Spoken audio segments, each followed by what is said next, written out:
بسم اللہ الرحمن الرحیم۔ السلام علیکم، ہمارے چینل پر خوش آمدید۔ میں بچپن سے ہی غضب کی حسین تھی، مگر بہت ہی سادہ مزاج تھی۔ کبھی اپنے حسن کا اندازہ نہ کر پائی، نہ دوسروں کے تعریف کرنے پر اتراتی، بس ایک کان سے سن کر دوسرے کان سے نکال دیتی تھی، کیونکہ مجھے اس طرح کی باتوں میں بالکل کشش محسوس نہ ہوتی تھی۔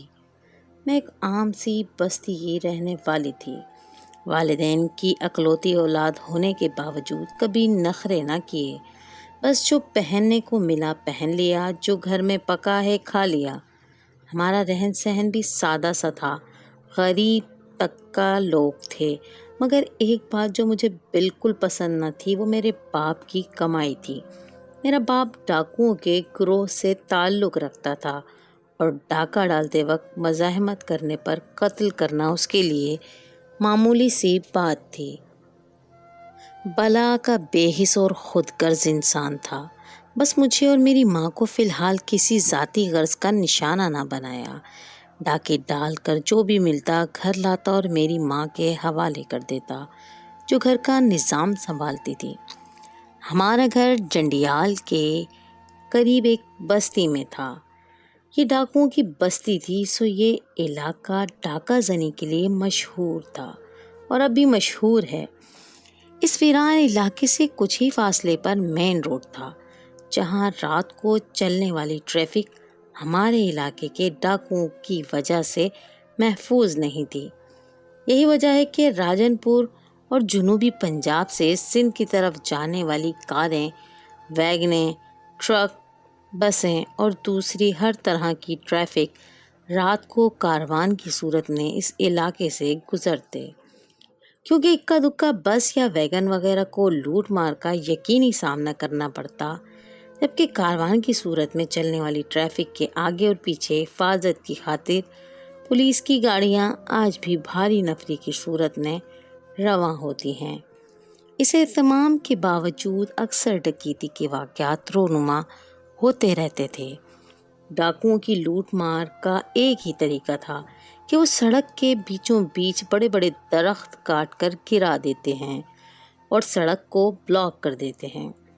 رکاوٹ آ جانے سے ٹریفک رک جاتی ہے، تب بندوقوں کے زور پر وہ ڈرائیور کو اور مسافروں کو بسوں وغیرہ سے نکال کر ان کا تمام مال و اسباب لوٹ لیتے ہیں، اور جان کے خوف سے وہ بیچارے اپنی کل جمع پونجی، موبائل، گھڑیاں اور خواتین اپنے زیورات تک اتار کر ڈاکوؤں کے حوالے کر دیتی ہیں۔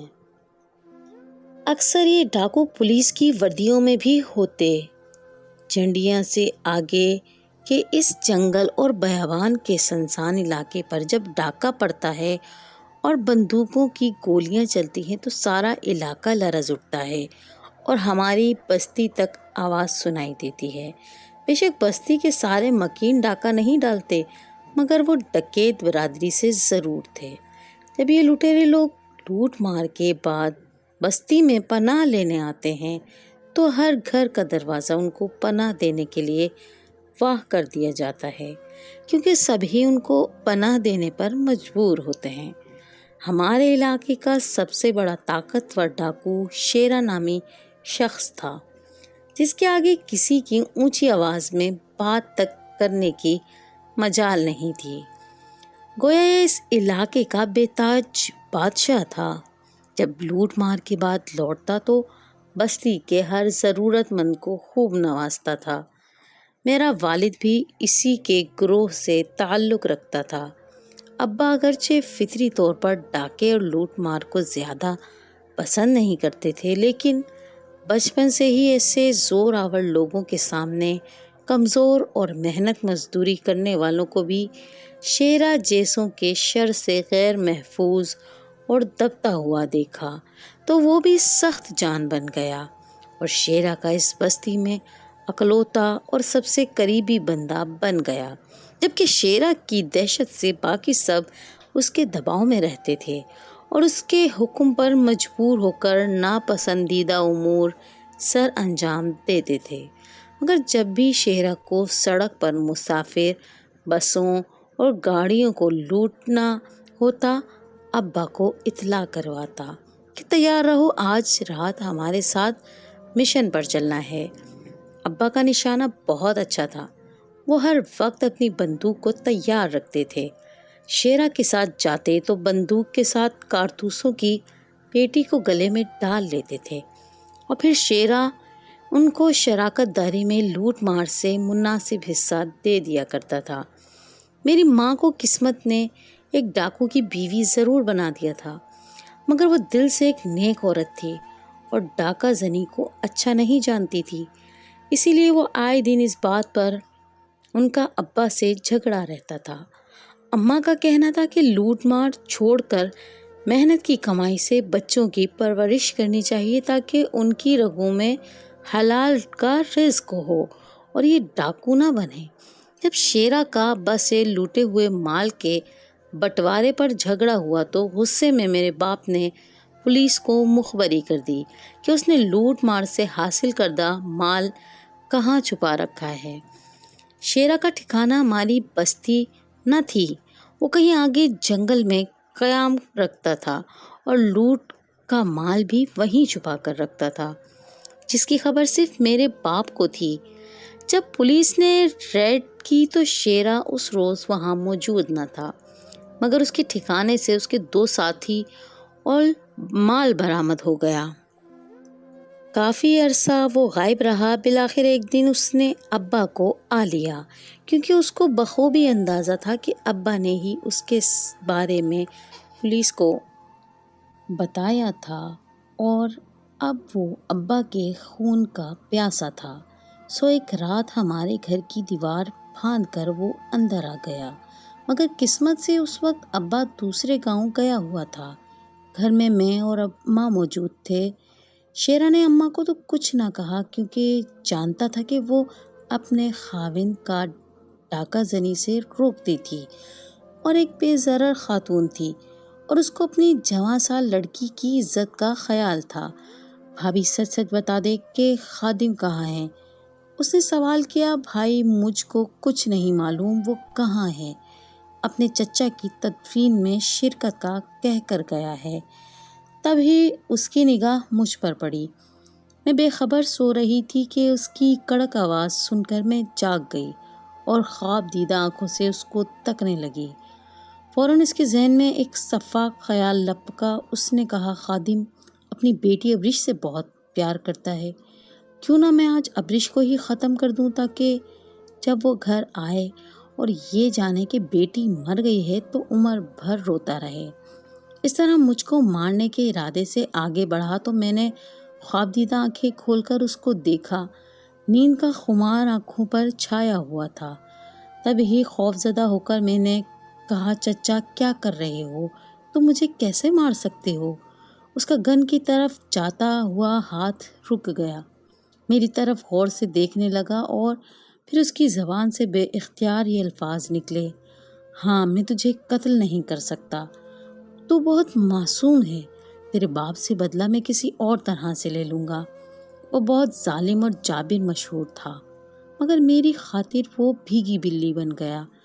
اس نے میرے باپ کو قتل کرنے کا ارادہ بھی ترک کر دیا، اس کا قصور معاف کر کے دوبارہ دوستی کا ہاتھ بڑھایا۔ کوئی نہ جانتا تھا ایسا اس نے اس خاطر کیا تھا کہ میری حسین صورت اس کے دل میں کھپ گئی تھی۔ عشق کا دیوتا حوروں کے فرق کو نہیں دیکھ پاتا، اسی لیے تو عشق کو اندھا کہا جاتا ہے۔ ان دنوں میں 16 برس کی تھی اور وہ مجھ سے 23 برس بڑا تھا۔ جب میں 2 برس کی تھی تب بھی وہ ہمارے گھر آیا کرتا تھا۔ تب وہ مجھ سے کھیلتا اور میں ہنس ہنس کر جب اکثر اس کے کان مروڑتی تو وہ ایسا بن جاتا جیسے بچے اپنے پالتو خرگوش کے کانوں کو پیار سے چھوتے ہیں تو وہ سر کانوں میں دبا لیتا۔ قریبی بستیوں کے لوگ اس کے نام سے کانپتے تھے کہ شیرا جنگل سے نکل کر گاؤں پر دھاوا بولنے والا ہے۔ ایک دنیا اس سے ڈرتی تھی مگر مجھے ذرا بھی اس سے ڈر نہ لگتا تھا۔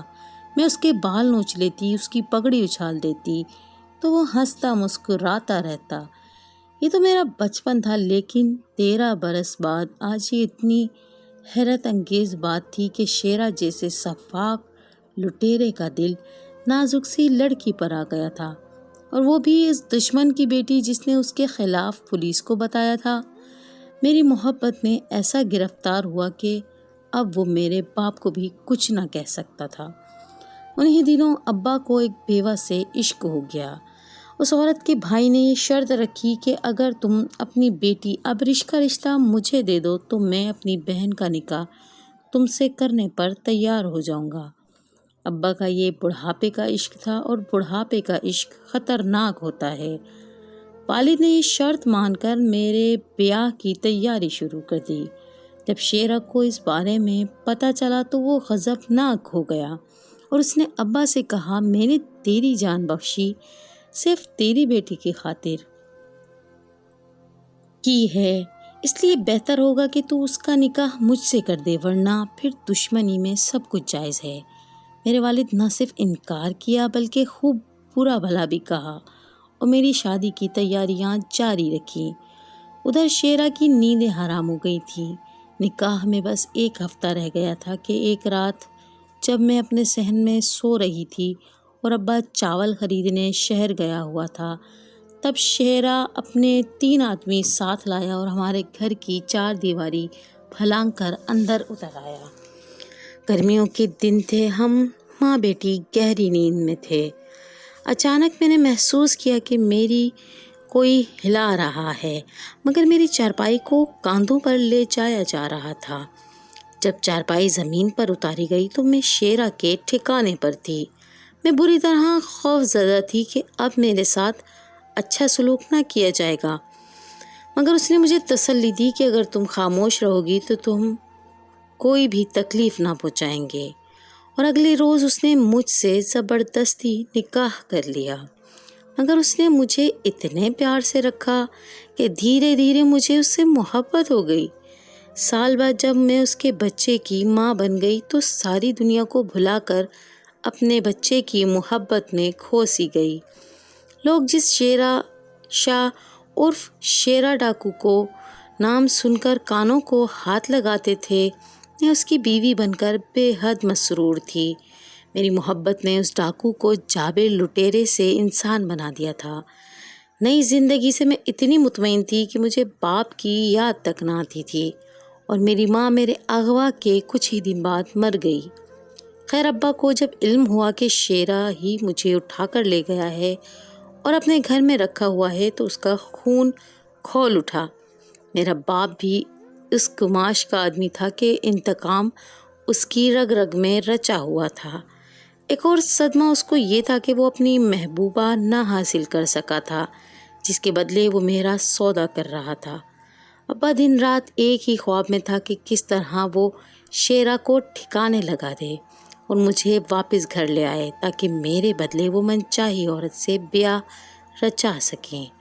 ابا نے ایک فقیرنی کے ذریعے کئی بار مجھے پیغامات بھجوائے کہ تم خود ہی اپنے شوہر کو چھوڑ کر واپس میرے گھر چلی آؤ، ورنہ میں تم دونوں کو ختم کر دوں گا۔ مگر میں جانتی تھی کہ وہ ہمارا کچھ بھی نہیں بگاڑ سکتا۔ میں ہرگز باپ کے پاس جا کر اس کی محبوبہ کے بھائی کی بیوی نہیں بننا چاہتی تھی۔ میرے لیے شیرا ہی ٹھیک تھا۔ میرا گھر بس چکا تھا اور اب میں اپنے گھر کو نہیں اجاڑنا چاہتی تھی۔ میرے باپ نے ایک آخری بزدلانہ چال چلی اور میرے شوہر سے دوستی کا ہاتھ بڑھایا، پھر دھوکے سے اس پر وار کر دیا۔ یہ قتل اس نے میری آنکھوں کے سامنے کیا تھا، جبکہ میرا بچہ پالنے میں بے خبر پڑا ہوا انگوٹھا چوس رہا تھا۔ میں منت ترلا کرتی رہی مگر اس نے ترس نہ کھایا اور میرا گھر اجاڑ کر رکھ دیا۔ میرے دیور آئے تو میں نے ان کو بتا دیا، تمہارے باپ بھائی کا قاتل میرا باپ ہے، جس نے شراب میں زہر پلا کر اس کا خاتمہ کر دیا تھا۔ ان کو اپنے بھائی سے بہت محبت تھی اور وہ شیرا کو قاتل کو ہر صورت تختہ دار پر دیکھنا چاہتے تھے، جبکہ میرا باپ چند بااثر افراد سے اچھے تعلقات کے باعث انصاف کی آنکھوں میں دھول جھونک رہا تھا۔ میں نے دیوروں پر اعتبار کر لیا تو انہوں نے میرے باپ کو پکڑوانے کی خاطر ایک عجیب چال چلی کہ کچھ افسران کو میرے حسن اور جوانی کی رشوت پیش کی۔ میں باپ کا گھر چھوڑ چکی تھی، لہٰذا اب ان لوگوں کے رحم و کرم پہ تھی۔ یہاں تک کہ وہ دن آ گیا جب مقدمہ عدالت کے روبرو مجھے پیش ہونا تھا۔ اس واقعے کی واحد میں ہی چشمدید گواہ تھی۔ میرے بیان سے میرا باپ بچ سکتا تھا یا پھر پھانسی پر بھی چڑھ سکتا تھا، لیکن دیوروں نے میرے باپ کے ساتھ اپنے 3 دوسرے دشمنوں کا نام بھی لکھوایا تھا جو بالکل بے گناہ تھے۔ اب تک میں اپنے دیوروں کی مرضی کے مطابق بیان دیتی آئی تھی، مگر جب عدالت عالیہ پہنچی تو میں نے ایسا بیان دیا جس سے میرا باپ ہی نہیں دوسرے ملزم بھی جو اس کیس میں ناجائز ملوث تھے بری ہو گئے۔ دراصل میں ان بے گناہوں کو بھی بری کروانا چاہتی تھی اور باپ کی جان بچا کر میں یہ سمجھ رہی تھی کہ میں نے اس پر بڑا احسان کیا، مگر رہائی ملتے ہی اس نے مجھے مجبور کرنا شروع کر دیا کہ میں اپنے بیٹے کو دیوروں کے سپرد کر کے آ جاؤں، اس کا کہنا مان لوں اور اس کی معشوقہ کے بڈھے بھائی کے منکوہا بن جاؤں۔ وہ ہر حال میں مجھے قربانی کا بکرا بنانا چاہتا تھا۔ جب میں نے یہ مطالبہ ماننے سے انکار کر دیا تو ابا نے میرے معصوم بچے کو مجھ سے جدا کر کے نہ جانے کس کے سپرد کر دیا۔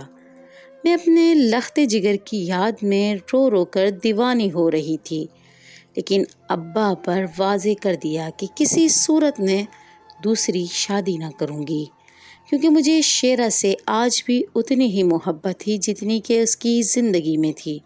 ابھی یہ جھگڑا چل ہی رہا تھا کہ مجھے دیور کا پیغام ملا کہ اپنے معصوم بھتیجے کی خاطر ہم نے تم کو معاف کر دیا، اب تم واپس گھر آ جاؤ کیونکہ تمہارا بیٹا ہمارے پاس ہے۔ یہ ہمارے مرحوم بھائی کی نشانی ہے اور تمہارے بغیر اس کا جینا محال ہے، اور یہ بہت زیادہ بیمار ہو گیا ہے۔ پیغام ملتے ہی میں نے بے قرار ہو گئی اور ایک دن موقع پا کر باپ کے گھر سے فرار ہو کر دیور کے پاس پہنچ گئی۔ میرا بیٹا واقعی بیمار تھا اور وہ میرے دیوروں کے پاس ہی تھا۔ میرے باپ نے خود ان کو اس شرط پر دیا تھا کہ وہ میرا پیچھا چھوڑ دیں گے۔ دیوروں نے معافی کا وعدہ تو کیا، مگر انہوں نے مجھے معاف نہیں کیا۔ بولے، تم نے ہماری نافرمانی کی اور باپ کے حق میں بیان دے کر اس کی جان بچا لی، جبکہ وہ ہمارے بھائی کا قاتل ہے۔ اب تو ہم تمہارے باپ کا سر قلم کریں گے یا پھر تم کو ہمارے بھائی کا خون بہا ادا کرنا ہوگا۔ ہم جس سے چاہیں گے تمہارا نکاح کر دیں گے، تمہیں انکار نہیں کرنا ہے۔ کوئی چارہ نہ دیکھ کر میں نے ان کی بات مان لی۔ اپنے بچے کی خاطر میں نے ان کے ایک دیور سے نکاح کر لیا، کیونکہ میرے دیوروں کی یہ خواہش تھی۔ اگرچہ میں یہ نکاح نہیں کرنا چاہتی تھی، مگر ڈاکوؤں سے ٹکر لینے کی مجھ میں سکت نہیں تھی۔ اپنے بیٹے کو بھی ان لوگوں کے تحویل میں نہیں دینا چاہتی تھی جو کہ جانے مانے ڈاکو تھے، لیکن دوسرا کوئی چارہ بھی نہ تھا۔ میری کوئی پناہ نہ تھی، نہ ہی کوئی سائبان تھا۔ بس جب تک وہ شخص زندہ رہا میں اس کی منکوہا بن کے رہی۔ اس کی وفات کے بعد میں آزاد ہو گئی۔